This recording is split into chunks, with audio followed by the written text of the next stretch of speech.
우리가 이제 2강에서 했던 내용들은 법률행위 그 효력 요건 중에서 두 번째 목적 부분, 목적, 당사자 목적 의사표시 해서 목적은 법률행위 내용이라고 그랬어요. 목적물하고는 구별하셔야 된다고 그랬고, 목적은 확정할 수 있어야 된다고 그랬어요. 확정되어 있어야 된다 그러면 틀린다고 그랬고, 그런 지문이 나오면 무조건 X라고 해야 돼요. 확정할 수 있어야 된다. 그리고 이제 가능해야 된다고 그랬죠. 그래서 가능 불가능을 판단하는 기준은 뭐냐. 그래서 우리가 원시적 불능, 후발적 불능 이렇게 했을 때는 법률행위 성립시를 기준으로 한다고 그랬다. 원시적 불능이 무효예요. 무효가 되는 건 원시적 불능만 무효가 되고, 여기는 계약 체결상의 과실 책임이 문제가 됩니다. 민법 535조에 규정되어 있죠. 우리 계약법에 우리 시험법이가 되겠고, 그리고 이제 이게 이 후발적 불능, 후발적 불능은 유효라고 그랬어요. 유효. 그런데 이제 귀책 사유가 있느냐 없느냐에 따라서 손해배상 문제가 발생한다. 그래서 귀책 사유에 의해서 의무자의 귀책 사유에 의해서 후발적 불능이 됐다.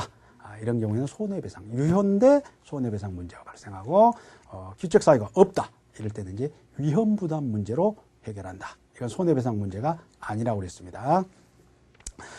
그리고 이제 적법. 그래서 이제 법규는 임의법규와 강행법규. 우리가 이제 105조에 보면 선량한 풍속 기타 사회질서와 관계가 없는 규정. 이 부분이 이제 임의법규예요. 그리고 이제 반대로 이제 하면 선량한 풍속 기타 사회질서와 관계가 있는 규정들이 있겠죠. 그건 강행규정이에요.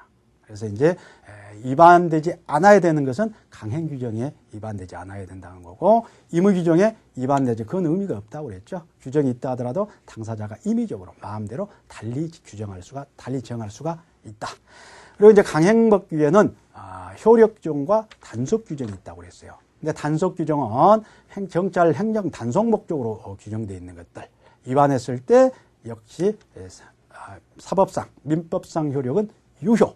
물론 행정적 제재를 받는 것은 변론을 하고, 그리고 이제 효력 규정은 이건 위반했을 때는 사법상, 민법상 효력도 없다. 무효가 된다. 그래서 무효가 되는 것은 효력 규정이요. 위반됐을 때 유효가 되는 것은 단속 규정이라고 했다. 그리고 이제 사회적 타당성. 사회적 타당성은 우리 이제 103조하고 104조에 규정되어 있습니다. 선량한 풍속, 기타 사회질서에 위반되는 법률행위를 하더라. 선량한 풍속, 기타 사회질서에 위반된 법률행위를 하면 그것은 명문규정, 규제를 하는 규정이 없다 하더라도 그건 효력이 없다. 당사자 간에는 언제나 무효다. 그리고 그 무효는 제3자는 그 무효된 법률행위를 기초로 해서 어떤 권리를 취득했다 하더라도 그건 보호되지 않는다. 절대적 무효다. 상대적 무효가 아니고. 그리고 당사자 간에 반환 청구가 인정되느냐? 인정되지 않는다고 그랬고, 그 효력 부분을 잘 봐야 되고, 그리고 이제 유형화가 되어 있는데 그 유형은 판례가 아주 많이 쌓여 있습니다. 그래서 여러분들이 기본서를 볼 때 그 판례들 쌓여 있는 내용들을 잘 검토를 하셔야 된다. 그리고 이제 특히 이제 반드시 숙지해야 될 부분은 이제 정의관념의 반환 행위와 관련해서 부동산 이중매매, 여러분들 이제 업무와 관련되어 있는 그런 내용입니다. 그래서 제1매수인과 제2매수인, 제1매매와 제2매매의 효력이 어떻게 되느냐. 이 부분을 정확하게 숙지를 하셔야 될 겁니다. 그래서 1매매에 어떤 무효 사유가 없다. 그런데 이 매매를 했더라라는 얘기죠. 그렇다면 이 매매는 1매매가 있었다는 사실을 알고 매매계약책을 했다 하더라도 그건 유효입니다. 왜? 의무부담행위이기 때문에 매매계약은 중첩적으로 있을 수 있어요. 그래서 그건 여전히 유효다. 알고 했더라도 유효가 된다고 그랬어요. 그런데 무효가 되는 것은 매도인의 배신행위에 제2매수인이 적극 가담했을 때, 요청하여 매매계약을 체결한 경우에는 반사회 질서 행위가 되어서 정의관념의 반환 행위가 돼서 무효가 된다. 이랬을 때 당사자 간에는 반환 청구가 인정이 되느냐, 이걸 검토를 하셔야 되겠죠. 반환 청구 인정이 안 된다. 그래서 그 결과로 갑과 병 사이, 그러니까 매도인과 제3자 사이에는 제2매수인 사이에는 제2매수인이 권리를 취득하게 된다. 반환 청구가 서로 안 되니까 돈 못 찾아가, 재산권 못 찾아가, 이렇게 된다고 그랬어요.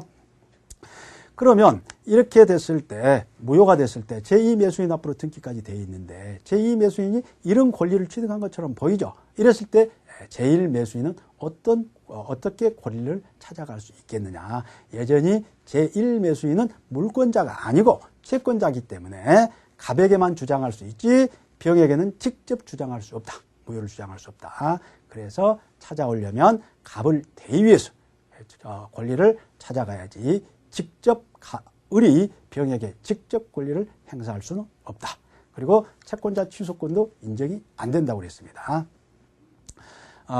여기에 이제 정의관념에 반하는 행위가 되겠고, 도박 채무와 관련해서도 잘 그 판례 내용들 잘 숙지를 하셔야 되고, 그리고 이제 개인의 기본권, 개인의 자유를 지나치게 억압하는 행위, 그 부분도 여러분들 가령 해외 파견 근로자 유학을 보내놨더니 와서 경쟁회사에 취업해버린 경우, 이런 것들 판례들 잘 숙지를 하시면 될 거고, 여기에서는 여러분들이 이제 효과 부분, 유형 부분 잘 검토를 하시고, 103조의 1유형 중에 하나가 폭리를 취하는 행위입니다. 이걸 이제 구민법에는 104조가 없었는데 현행민법은 별도로 하나를 만들어 놨다. 너무도 많기 때문에. 그래서 이제 거기에는 좀 구체화가 돼 있겠죠. 추상적 규정이 아니기 때문에. 103조는 백지조항 백주 규정이라고 하고, 104조는 구체화가 돼 있는 거예요. 폭리, 이러이러한 요건을 갖추면 폭리행위가 돼서 무효가 된다. 그래서 객관적 요건, 주관적 요건. 그래서 객관적 요건으로는 폭리가 있어야 된다. 폭리의 그 판단 시기는 언젠가? 법률행위 성립을 기준으로. 그래서 왜냐하면 성립 시기와 이행 시기가 달라질 수 있었을 때 어느 시기로 중심으로 판단하느냐. 해서 법률행위 성립 시로 판단한다. 그리고 이제 객관적 요건 또는 공박, 정설, 무경험, 이게 있어야 된다. 그리고 이걸 이용하려는 의도가 있어야 된다. 이게 이제 폭리행위 성립 요건입니다. 그래서 공박, 정설, 무경험은 그 중에 하나만 있으면 된다고 그랬죠. 공박, 정설, 무경험. 그리고 이제 104조와 관련해서 그 적용 범위가 가끔 시험에 나옵니다. 이제 폭행이라고 하는데, 그러면 증여같이 무상행위에 적용되느냐? 무상행위는 적용 안 됩니다. 그리고 그러니까 증여를 냈더라. 그리고 또 경매를 냈더라. 이런 경우에는 적용하지 않습니다. 경매로서 내가 취득했는데 나중에 엄청 이득을 봤어요. 이런 경우에 무효가 돼서 돌려줘야 되냐? 그럴 필요가 없다는 얘기예요. 그리고 이제 계약인 경우가 일반적이겠지만 단독행위인 경우에도 유상인 경우에 적용할 수 있겠느냐? 적용할 수 있습니다. 그래서 구속된 남편을 석방시키기 위해서 남편이 관계된 회사에 가지고 있는 어떤 주식이라든가 채권을 포기하는 그런 행위들, 이런 것들도 폭행행위가 돼서 무효가 됩니다.